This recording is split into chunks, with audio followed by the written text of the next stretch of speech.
కీర్తనలు 9వ అధ్యాయం. నా పూర్ణ హృదయముతో నేను యెహోవాని స్తుతించెదను. యెహోవా, నీ అద్భుత కార్యములన్నింటినీ నేను వివరించెదను. మహోన్నతుడా, నేను నిన్ను గూర్చి సంతోషించి హర్షించుచున్నాను. నీ నామమును కీర్తించెదను. నీవు నా పక్షమున వ్యాజ్యమాడి నాకు న్యాయము తీర్చుచున్నావు. నీవు సింహాసనాసీనుడవై న్యాయమును బట్టి తీర్పు తీర్చుచున్నావు. కాబట్టి నా శత్రువులు వెనుకకు మళ్ళుదురు. నీ సన్నిధిని వారు జోగిపడి నశింతురు. నీవు అన్యజనులను గద్దించి ఉన్నావు, దుష్టులను నశింపచేసి ఉన్నావు.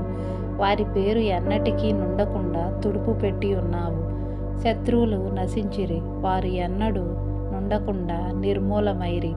నీవు పెళ్లగించిన పట్టణము స్మరణకు రాకుండా బొత్తిగా నశించెను. యెహోవా శాశ్వతముగా సింహాసనాసీనుడై ఉన్నాడు. న్యాయము తీర్చుటకు ఆయన తన సింహాసనమును స్థాపించి ఉన్నాడు. యెహోవా నీతిని బట్టి లోకమునకు తీర్పు తీర్చును. యథార్థతను బట్టి ప్రజలకు న్యాయము తీర్చును. నలిగిన వారికి తాను మహాదుర్గమును, ఆపత్కాలములలో వారికి మహాదుర్గమునగును. యెహోవా, నిన్ను ఆశ్రయించు వారిని నీవు విడిచిపెట్టువాడవు కావు. కావున నీ నామం ఎరిగిన వారు నిన్ను నమ్ముకొందురు. సీయోను వాసి అయిన యెహోవాను స్తుతించుడి, కీర్తించుడి. ఆయన క్రియలను ప్రజలలో ప్రచురము చేయుడి. ఆయన రక్తాపరాధమును గూర్చిన విచారము చేయుచున్నప్పుడు బాధపరచబడు వారి జ్ఞాపకము చేసుకొనును. వారి మొర్రను ఆయన మరువడు.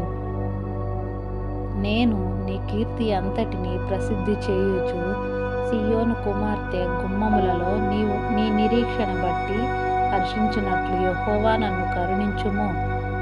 మరణ ద్వారమును ప్రవేశించకుండా నన్ను ఉద్ధరించువాడా, నన్ను ద్వేషించువారు నాకు కలుగచేయు బాధను చూడుము. తాము త్రవ్విన గుంటలలో జనములు మునిగిపోయిరి. తాము ఒడ్డిన వలలో వారు కాలు చిక్కుబడి ఉన్నది.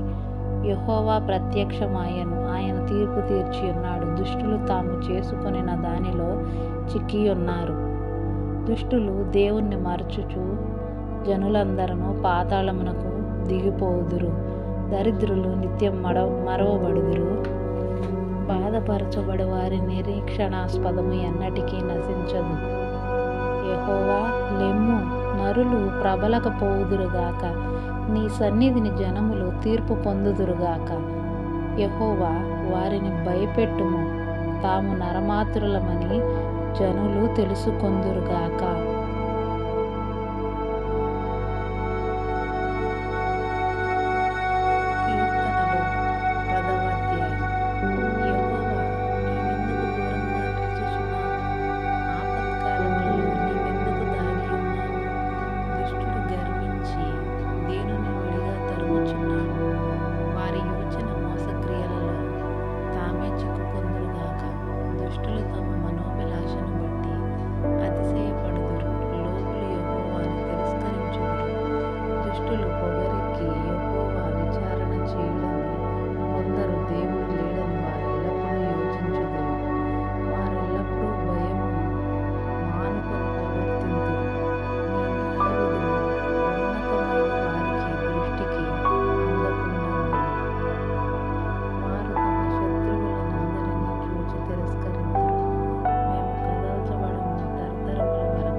క్రింద చేటును పాపమును ఉన్నది.